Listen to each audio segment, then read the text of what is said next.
Baik, bismillahirrahmanirrahim. Assalamualaikum warahmatullahi wabarakatuh. Waalaikumsalam warahmatullahi wabarakatuh. Oke, hari ini kita masih akan mempelajari tentang data mining association rule, di mana di 2 minggu lalu kita sudah belajar algoritma a priori. Nah, sekarang kita akan belajar algoritma yang kedua, masih di association rule, yaitu algoritma FP growth. Nah, di beberapa pertanyaan yang teman-teman sajikan di LMS, itu ada beberapa orang yang bertanya, Pak, apakah algoritma a priori itu efisien ya? Karena kalau saya lihat, algoritma a priori itu harus melihat berkali-kali ke tabel transaksi yang ada di awal. Dan memang benar, itulah yang menimbulkan ketidakefisienan pada algoritma a priori. Nah, di algoritma tersebut, wah ini gimana ya? Sebentar. Ya, saya sharing aja di sini deh.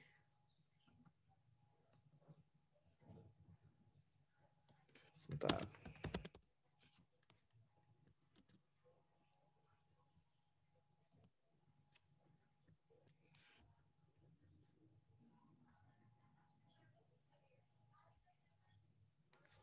PowerPoint.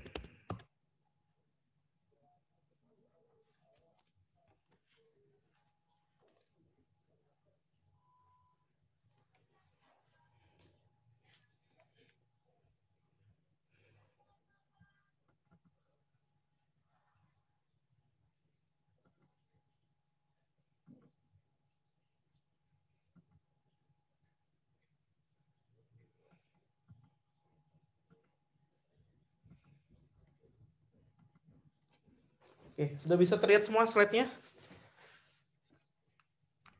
Takutnya tidak terlihat. Bisa. Udah ya? Ya. Tadi Tapi sempat masih hilang. broadcast screen-nya.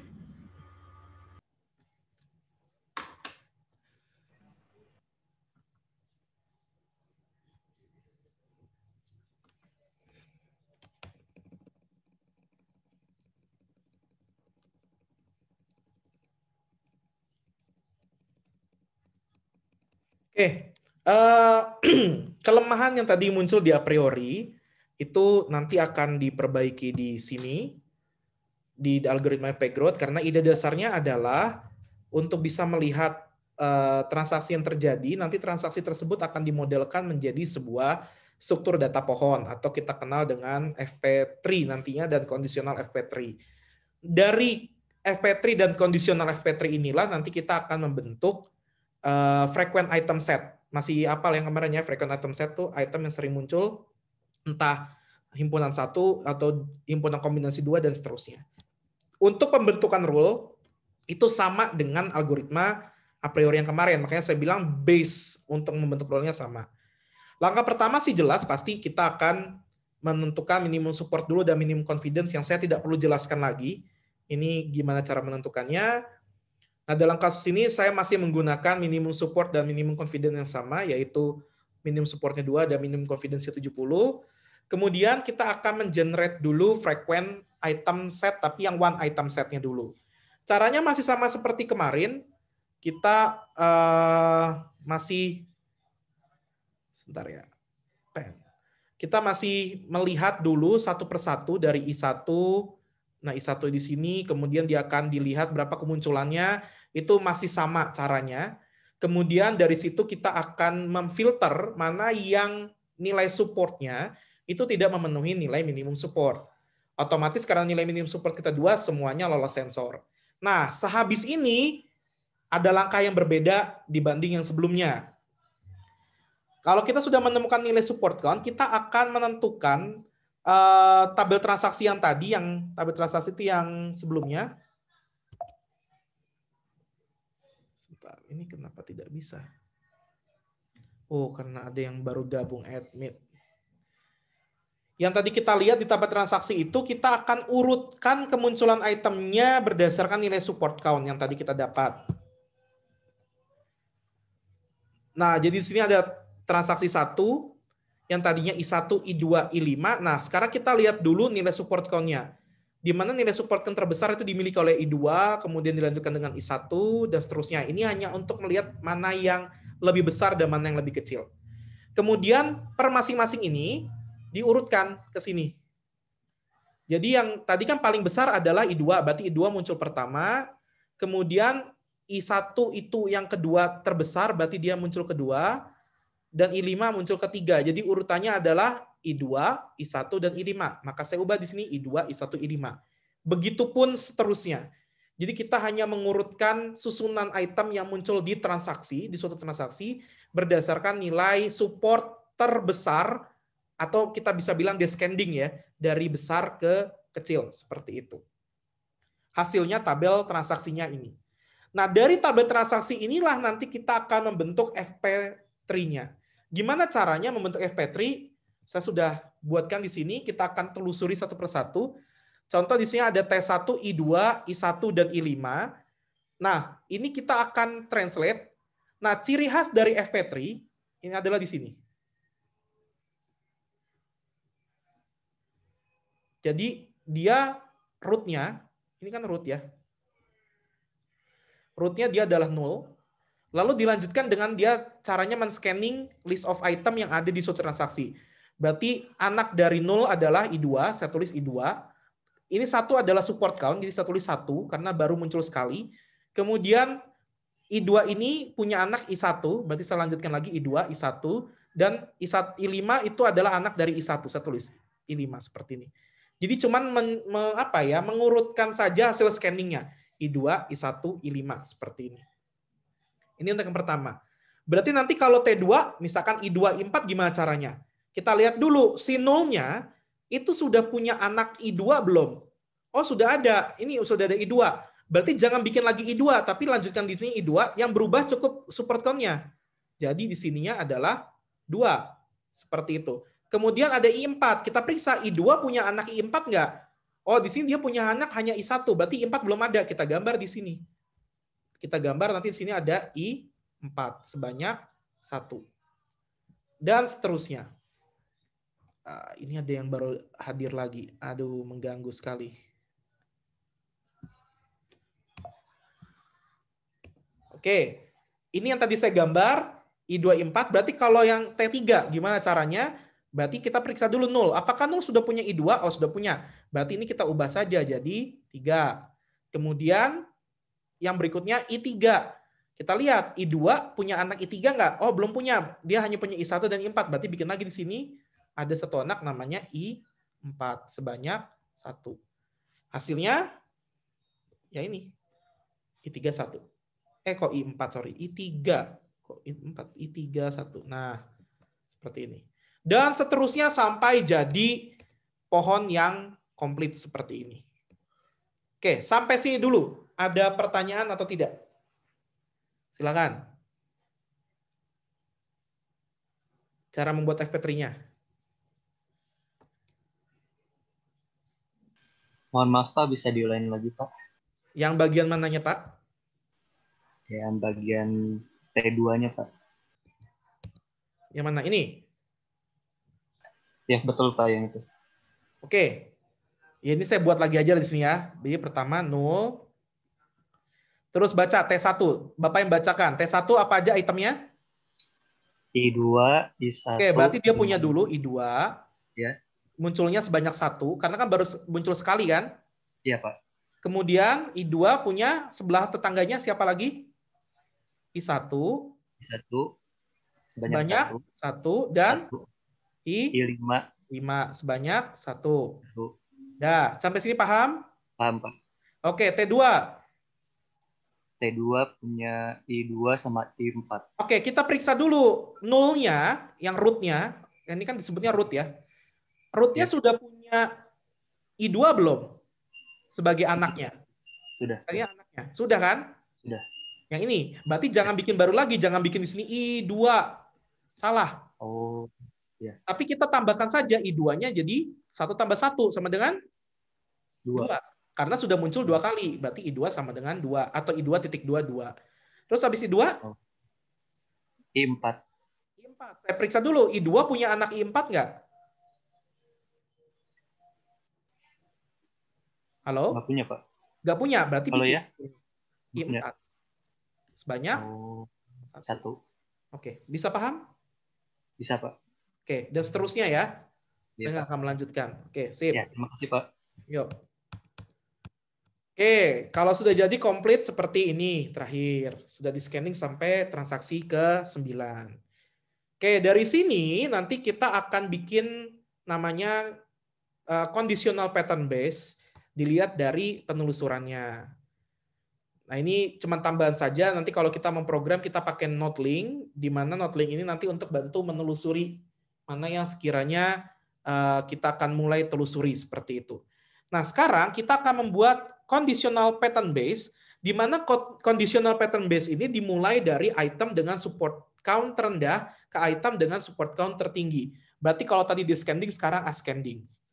Jadi saya mulai I5, I4, I3, I1. Kenapa I2 itu tidak ada? Ya karena I2 yang paling besar seperti itu. Artinya kita tidak akan melibatkan si I2. Dia adalah prefix. Jadi kita nggak akan mengikutkan I2 seperti itu. Nah, ini urutannya berdasarkan dari paling kecil ke yang paling besar ya. Jadi kalau saya gambarkan gini lah segitiganya. Dari kecil ke besar. Atau kita sebut dengan ascending. Dari mana? Dari support count yang tadi, jangan lupa lagi. Kemudian tinggal kita lihat di sini, kita telusuri I5. Kita harus tahu conditional pattern base-nya. Kita cari polanya, pola kemunculannya. Kita mulai dengan I5. Kita cari I5 yang paling ujung bawah atau kita sebut dengan daun. Kalau dalam struktur data pohon. Jadi ini akar, ini daun kalau dalam struktur data pohon. I5, berarti kita tandai di sini ada I5, kemudian ada I5 juga di sini. Oke. Kita telusuri ke atas. Kita telusuri dari atas. Untuk bisa menuju I5 ini harus lewat berapa? Berarti dari 0 masuk ke I2, dari I2 masuk ke I1. Kebayang nyampe sini? Oh, kebayang. Oke, berarti saya tulis I2 dan I1. Terlewati berapa kali si jalur tersebut? Ya karena I5-nya punya support count-nya 1, berarti hanya lewat sebanyak 1 kali per masing-masing. I2-nya sekali, I1-nya sekali. Maka saya tulis I2, I1 dilewati sebanyak 1 kali support count-nya. Oke, kita lihat lagi. Ternyata I5 ada lagi di sini. Berarti kita lihat dari 0 ke I2, kemudian dari I2 ke I4, dari I4 ke I3, dari I3 ke I5. Seperti itu. Berarti saya tulis di sini, saya telusuri. Kita mulai dari I2, kemudian I1, masuk ke I3, barulah sampai ke I5. Berarti saya tulis di sini I2, I1, I3. I5-nya nggak perlu ditulis karena kan itu tujuan kita di sini. Sudah ditulis di sini, jadi nggak perlu lagi. Sebanyak berapa kali jalur itu terlewati? Ya karena I5-nya hanya ada 1, berarti kita hanya melewati jalur ini sebanyak 1 kali. Jadi saya tulis di sini support count-nya 1. Bagaimana dengan I4? Mari kita telusuri. I4 ada di sini. I4 juga ada di sini. Habis ya. Sekarang kita lihat bagaimana cara menuju I4. Dari 0 ke I2, dari I2 ke I1, dari I1 ke I4. Beres. Muncul berapa kali? 1. Berarti saya bisa bilang di sini bahwa di sini ada I2, I1 sebanyak 1. Ada lagi jalur yang keduanya? Ada. Ternyata I4 ada juga di sini. Berarti saya bisa bilang di sini bahwa dari 0 ke I2 dan dari I2 langsung nyampe ke I4. Berarti cuma melewati I2 saja. Saya tulis di sini I2 sebanyak berapa kali? Ya karena di sini I4-nya cuma 1, berarti dia hanya terlewati 1 kali. Dan inilah jawabannya. Sama. Seperti itu. Begitupun seterusnya. Untuk I3, berarti I3 ada di sini. Kemudian ada di sini dan ada di sini. Ya tinggal ditelusuri aja lah sama teman-teman. Berarti di sini ada I2, I4 ke I3. Berarti kita tulis di sini bahwa di sini ada I2, I1. Muncul berapa kali? Kita lihat di sini ternyata I3-nya sebanyak 2 kali. Berarti jalur ini akan dilewati 2 kali. I2, I1, I3, I2, I1, I3. Supaya I3-nya habis sebanyak 2 kali. Berarti saya tulis di sini 2. Kemudian ada di sini juga. Berarti dari 0 ke I2, dari I2 ke I3. Berarti dia cuma melewati I2 saja tapi juga sebanyak 2 kali. Kenapa 2 kali? Ya karena di sini juga ada 2. Berarti kita harus melewati I2 2 kali untuk menghabiskan support coin yang ada di sini. Kemudian terakhir di sini. Berarti dari 0 ke I1, dari I1 ke I3. Berarti tinggal saya tulis di sini I1.2 sebanyak 2 kali. Oke. Dan inilah jawabannya. Seterusnya sampai I1. Begini. Sampai sini dulu, ada pertanyaan atau tidak?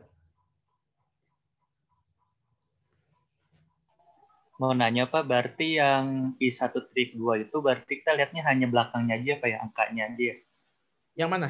Ya misalkan kayak dari 0 ke I1.2, berarti nanti jawabannya tinggal I1.2 aja gitu Pak ya? Maksudnya itu sebanyaknya kita lihatnya support coin yang paling ujung Pak. Kita lihat support coin yang paling ujung. Jadi misal kalau Bapak pengen ke I3 sini, berarti ya kita tinggal lihat aja support coin paling ujungnya berapa? 2. Ya, maka di sini 2. Seperti itu. Jalurnya, dilihat jalur ya, jangan asal dulu. Jalurnya. Ya. Ya kalau di sininya 1, berarti yang berubah yang mana? Ya di sini 1. Gitu. Yang ini nggak berubah karena di sini juga 2 dan 2 gitu loh. Kebayang ya? Ya, sih. Ya, terima kasih Pak. Yuk, sama-sama. Ada lagi pertanyaan? Silakan Bapak Ibu.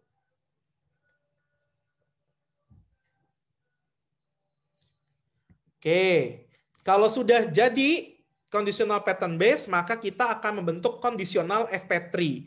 Conditional FP3 ini kita akan membandingkan, akan memfilter berdasarkan nilai minimum support. Tadi minimum supportnya berapa? 2. Nah, sekarang kita lihat lagi di sini.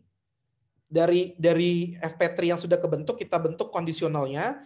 Kita lihat kondisionalnya yang pertama, menelusurinya sama dari support coin terkecil, kita mulai dari I5. Berarti kita akan potong tree-nya hanya khusus untuk I5. Itulah yang kita sebut sebagai kondisional FP3. Jadi kondisional pohonnya kita bentuk untuk hanya khusus I5 saja. Ya berarti kita potong saja segini. Jadi kita bentuk di sini. Sorry. Ini kayaknya saya salah ketik I3. Oke. Sekarang kita bentuk dulu untuk yang I5-nya. Berarti kita mulai dari 0. Dari 0 berarti ke I2. Sebanyak berapa kali ya? Karena ini masih sekali, saya tulis aja dulu pakai turus di sini 1.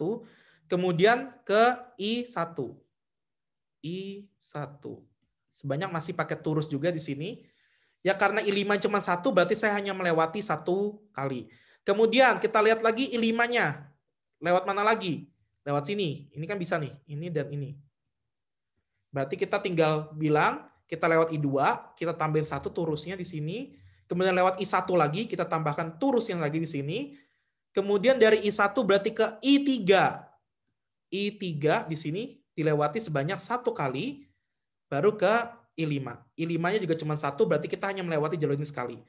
Berarti kita lihat di sini. I2 punya kemunculan berapa? Silakan dijawab.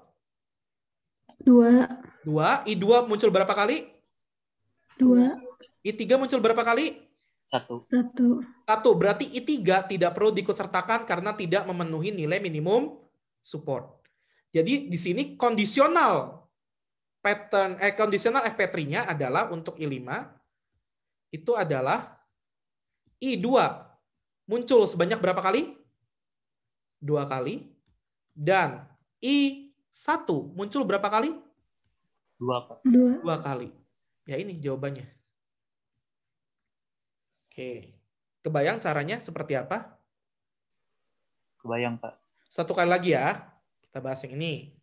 Gimana caranya bikin yang sebelah sini? Caranya adalah, ya kita mulai dari 0 lagi. Seperti biasa, 0. Ini gambar saya jelek, nggak masalah ya. Kemudian I4 berarti di sini 1, 2. Biar gampang nanti kita ngelihatnya. Kemudian kita bentuk di sini I2 muncul sebanyak 1 kali. Kemudian I1 juga baru dilewati sekali, langsung ke I4. Oke, berhenti habis. Kemudian ke sini I2 lewati sekali lagi. Karena kan kita dari sini mau ke sini, berarti lewat I2. Kemudian I4, berarti beres.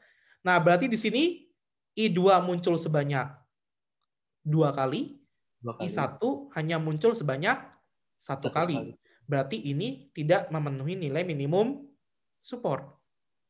Jadinya jadinya pattern base-nya adalah cukup I2 sebanyak 2 kali. Kebayang sampai sini? Halo? Kebayang, Pak. Oke. Kalau sudah, ya ini sampai nanti jadi beres dan inilah kondisional FP3-nya. Saya rekap jadi satu buah tabel. Nah, kalau sudah seperti ini, maka kita tinggal membuat frequent pattern dengan cara menjoinkan set dan subset kondisional FP3. Maksudnya apa? Ya kita tinggal lihat aja di sini. I1, I2 dan I1, lalu kita join subsetkan dengan misalkan ke dengan I2, dengan I5. Jadi seperti ini. Sorry, salah ya. I2, I5. Sorry, salah. Saya ulangi dulu, sebentar. Ini nggak bisa dihapus ya. Pen color lah sama iris pen. Oke. Nah, kita menjoinkan si I5 ini. Kok jadi nggak ada malah. Pen, oke. Kita menjoinkan I5 dengan si kondisional FP3-nya. Berarti caranya adalah, ya tinggal kita lihat aja. Di sini akan terbentuk I2, menjoinkan aja I1, I5. Nah ini subsetnya bisa apa lagi dari sini? Bisa I2, I1, contoh mana? Kan kalau dari sini subsetnya adalah I2 dan ada I1. Berarti kita juga bisa bentuk I2, I5, dan juga I1 dan I5. Jadi menjoinkan kondisional FP3 baik full set atau full himpunan, ataupun juga dengan himpunan bagiannya. Seperti itu. Sampai sini ada pertanyaan? Tidak ada, Pak. Jelas ya? Paham. Jelas. Oke, sip. Jadi begini. Oke, kalau sudah terbentuk begini, ini adalah frequent item set. Udah selesai. Malah ke sini.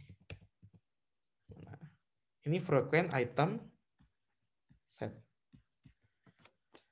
Kalau sudah, ya berarti kita ambil kayak kemarin lagi. Contoh ambil yang ini nih.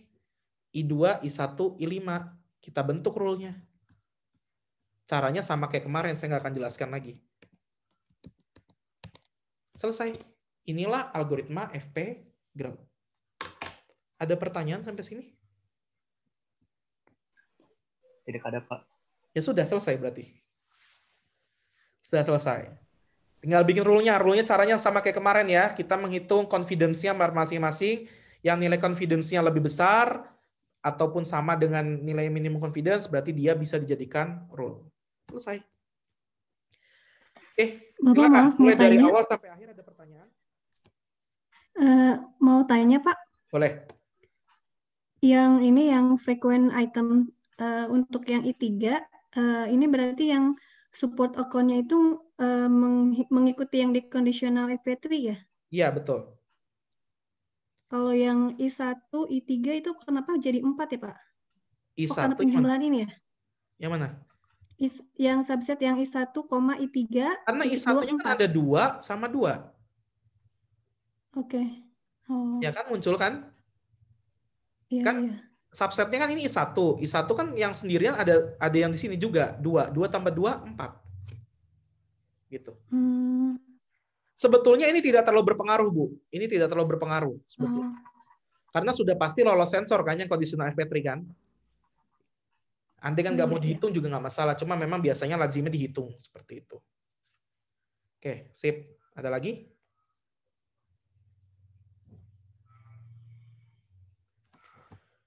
Oke, kalau tidak ada, sebelum saya lanjutkan ke yang berikutnya, instruksi berikutnya, ini aja dulu.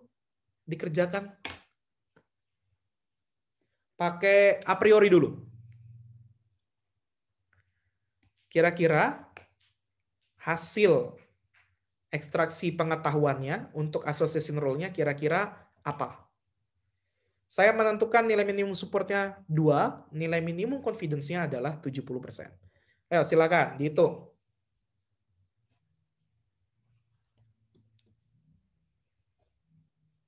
Ini saya pause dulu aja recordingnya karena pasti akan lama ya. Nanti saya akan lanjutkan lagi recordingnya biar nggak terlalu lama. Ini pura-puranya di speed up. Ya. Saya share lagi. Jadi salah satu paket ekonomis yang terbentuk di sini adalah paket ekonomis bread dan milk. Salah satunya. Kemudian paket ekonomis kedua adalah bread, milk, dan diaper. Seperti itu. Jadi kita menjawabnya langsung sesuaikan dengan wisdomnya. Wisdomnya kan menuju ke arah paket ekonomis.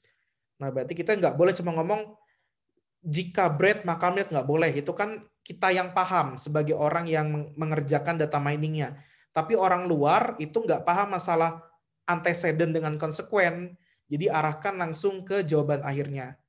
Ada berapa paket? Ya silakan Bapak Ibu telusuri pakai a priori maupun juga pakai FP Growth. Apakah hasilnya sama? Ya silakan dicoba seperti itu.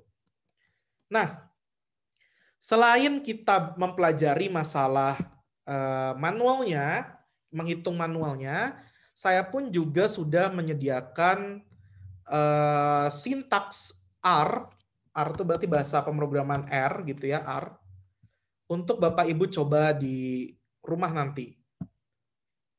Sebentar, saya munculkan dulu ya. Share screen.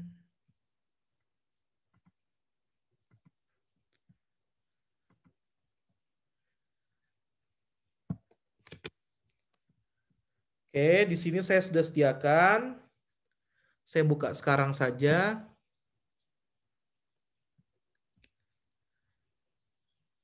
Bapak Ibu juga bisa membuka LMS-nya. Silakan. Saya sudah membuat dan saya berikan di GitHub. Jadi nanti Bapak Ibu tinggal mengakses GitHub yang saya buat. Kalau mau follow juga silakan.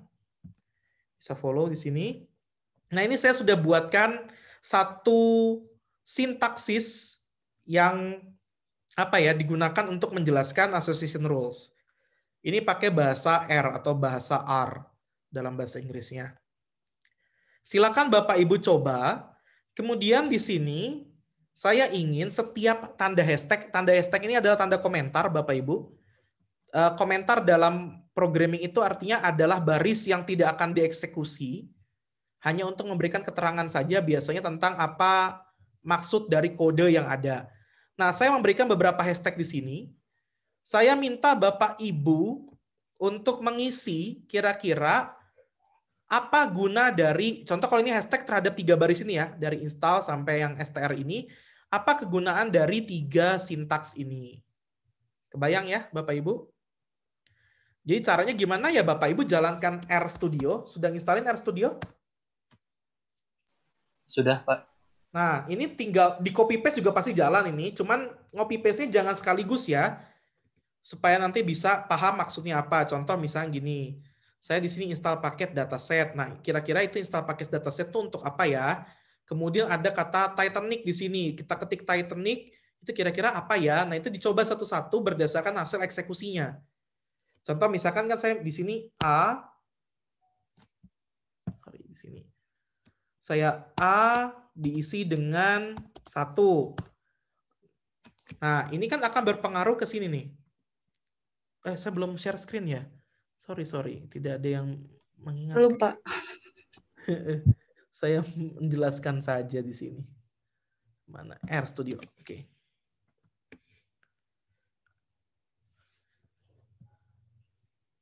Mana ya? Oke, R-nya saya taruh di sebelah sini. Sorry, R-nya panjang. Nah, kelihatan ya, berdampingan ya. Jadi misal saya punya A, saya isi 1. Nah, ini kan akan menghasilkan sebuah value variabel A diisi dengan 1. Kemudian saya ketik A-nya, saya enter. Kalau di sini A1, oh berarti A ini digunakan untuk memunculkan nilai yang ada di A. Saya ubah lagi, misalkan di sini B diisi dengan, B diisi dengan 2, kemudian saya bilang C diisi dengan A plus B. Misalnya seperti itu. Nah, ini hasilnya apa? Nah, ini tolong dipahami per masing-masing sintaks supaya nanti Bapak Ibu tahu, oh hasil eksekusinya ini. Oh, ternyata C itu adalah A plus B, di mana A-nya adalah 1, B-nya adalah 2. Berarti 1 tambah 2 sama dengan 3. Benar nggak? Oh ya, ternyata benar. C-nya sama dengan 3 di sini. Berarti tinggal saya munculkan C-nya berapa? C-nya adalah 3. Nah, cuman ini yang sederhananya. Nanti Bapak Ibu coba yang saya sudah ketikkan di sini. Ini saya jamin bisa jalan di versi R berapapun. Nah, sehingga Bapak Ibu mencoba supaya nanti tahu kira-kira si komentar ini, si hashtag ini, itu harus diisi dengan keterangan apa. Saya ulangi sekali lagi, nanti yang tanda pagar ini adalah komentar, dan komentar ini silakan Bapak Ibu isi dengan kegunaan dari baris-baris yang ada di bawahnya. Tuh. Kebayang? Ya, mohon maaf, Adam, untuk dataset kayaknya nggak ada di 36 ya, hanya di 4. Install paket paket dataset kalau nggak salah berubah. Berarti harus versi 4 mungkin ya? Install developer. Oke, berapa? Tapi setahu saya kalau nggak ada berarti sudah ada. Tinggal cari saja di sini, Pak. Kalau nggak ada berarti Titanic biasanya namanya. Sebentar, wait. Ini versi baru juga, saya nggak cek lagi. Dataset. Kalau datanya sih keluar. Kalau data Titanic nanti keluar. Ada ya? Oh, sudah keluar. Berarti nggak usah install lagi. Kalau seperti itu. Karena Titanic itu adalah bagian dari dataset. Nah. Tinggal disesuaikan saja sembari belajar. Oke, ada lagi pertanyaan? Bagus Pak Iqbal, mantap. Ada pertanyaan lagi?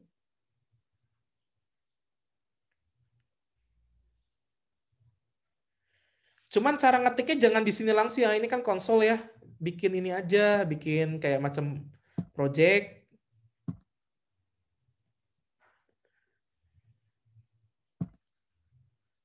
Tinggal bikin di mana simpan, bikin project baru, nama direktorinya apa, dan seterusnya, supaya nanti bisa dieksekusi. Oke? Ada pertanyaan sampai sini? Cukup, Pak. Oke, dicoba ya. Dicoba, biar bisa. Karena tugas besarnya nanti begini. Tugas besarnya nanti saya kasih data, dan Bapak Ibu membuat R-nya, membuat project R-nya untuk mengekstrak pengetahuannya. Nanti bisa pakai classification, bisa pakai clustering, dan bisa pakai association rules. Itu tugas besarnya nanti. Oke, sebelum saya tutup perkuliahannya, ada pertanyaan?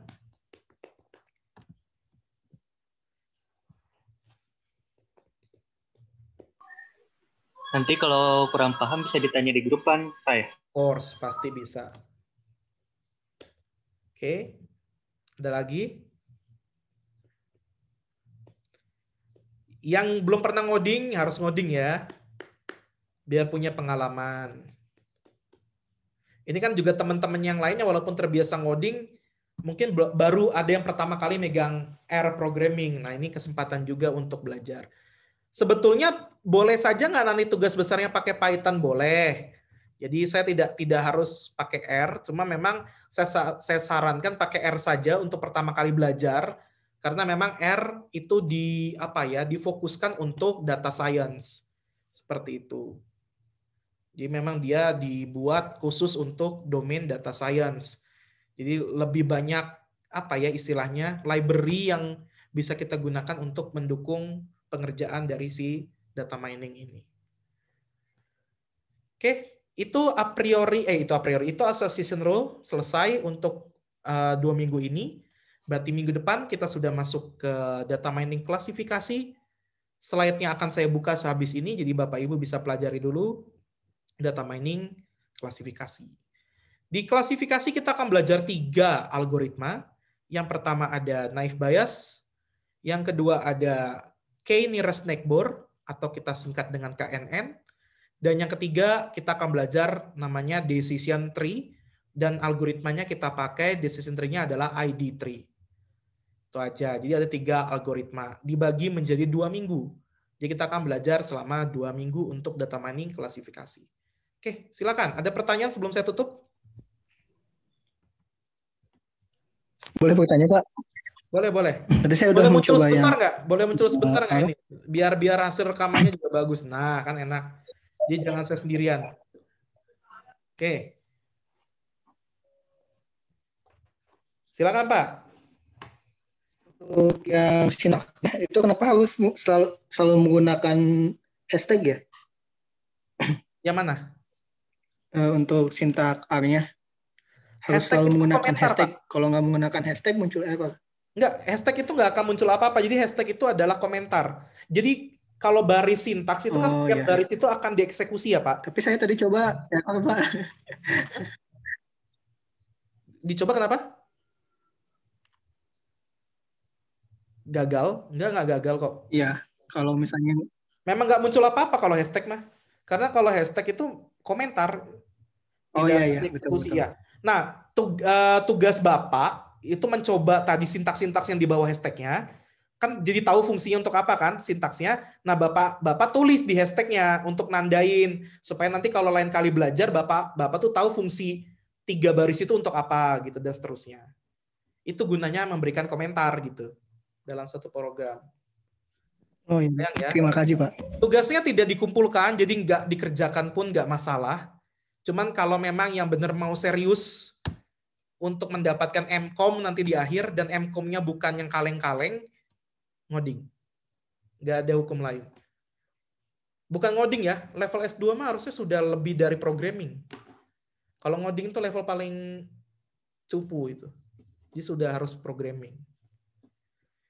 Dan tugas besarnya nanti itu. Nah, jadi kalau nggak nyoba ya nggak akan bisa ngerjain. Seperti itu aja. Oke, ada lagi pertanyaan? Seru kan? Sudah mulai kebayang nanti di kerjaan kayaknya gue bakal bikin ini deh, gini akan bikin gini gitu. Ya inilah enaknya kalau belajar sesuatu yang kita teruskan bukan hanya sekedar teorinya, tapi juga kita masuk nyemplung langsung ke praktisnya. Itu lebih enak memang.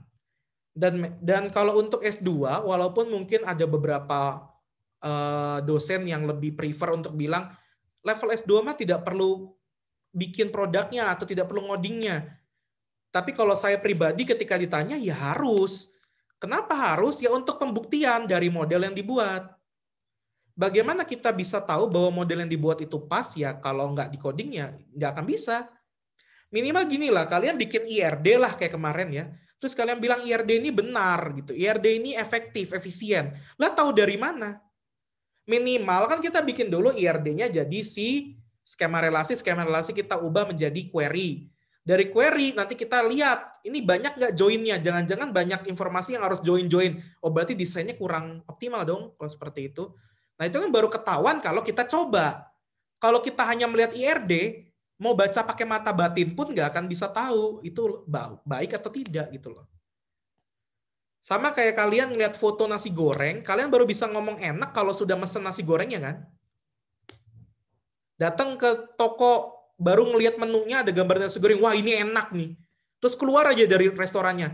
Ditanya sama temennya, nasi goreng di situ enak-enak coy, gue ngelihat fotonya bagus banget gitu.